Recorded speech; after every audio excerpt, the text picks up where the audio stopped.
Орой минь итгэлийн эгч Мари Луиза.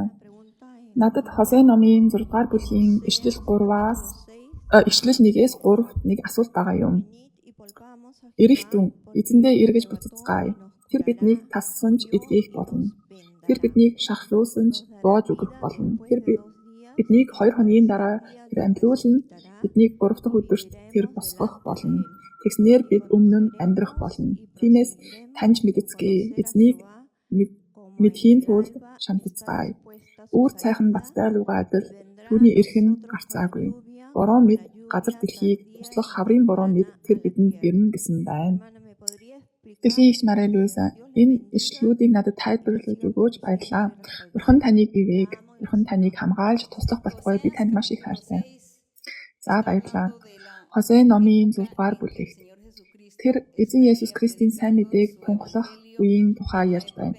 Мөн эзэн Есүс Христ авралын төлөө золиослогдох тэр үеийн тухай. Энэ тухай Хосе номын 6 дугаар бүлгийн ишлэл 1-д бичсэн байна. Ирэх түн эзэндээ эргэж буцацгаая. Тэр биднийг тассанж эдгэх болно. Тэр биднийг шахлуулсан ч боож өгөх болно гэсэн байна. Энд үлдсэн ард түмэн буюу Израилаас үлдсэн ард түмэн үүнийг хэлжээ. Эзэн Есүс энэ үлдсэн ард түмнээс гаралтай юм. Тэгээд эзэн тэр биднийг тассанж эдгэх болно гэж хэлсэн юм.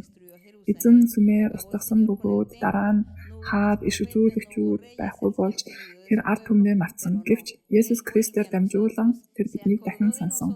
Тэр биднийг шахтуулсан ч боож өгөх болно гэж хэлсэн байна. Энэ нь тэр үлдсэн ард түмний шарх юм. Тэгээд ишлэл 2-т биднийг 2 хоногийн дараа тэр амьлуулна гэсэн нь эзэн Есүс Христийг хэлж байгаа юм. Тэр биднийг 2 хоногийн дараа амьлуулна. Биднийг 3 дахь өдөрт тэр босгох болно гэсэн байна. 3 дахь өдөр хэн үхээ дахин амьсан бэлээ? Есүс Христ. 3 дахь өдөрт түүнийг дахин амьлахад сүмэн түүнтэй хамт дахин боссон юм.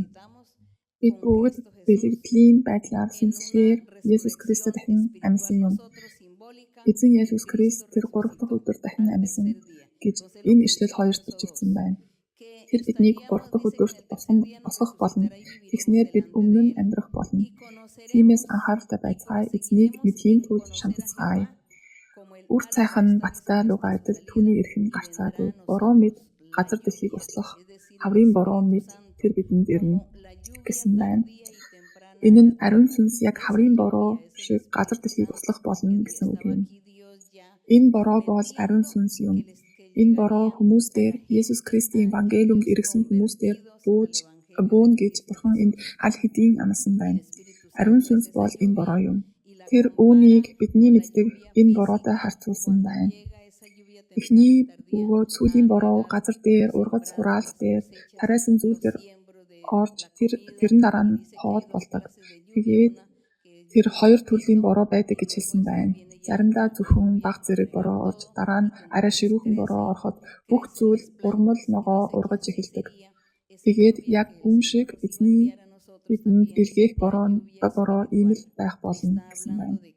Энэ хүү сүнслэг бороо нь эзэн Есүс Христийн тухай түүний ишлэлд Евангелиумын тунхаглалт буюу тэр үхээд 3 дахь өдөртөө дахин амьсан тухайг энд өгүүлсэн байна.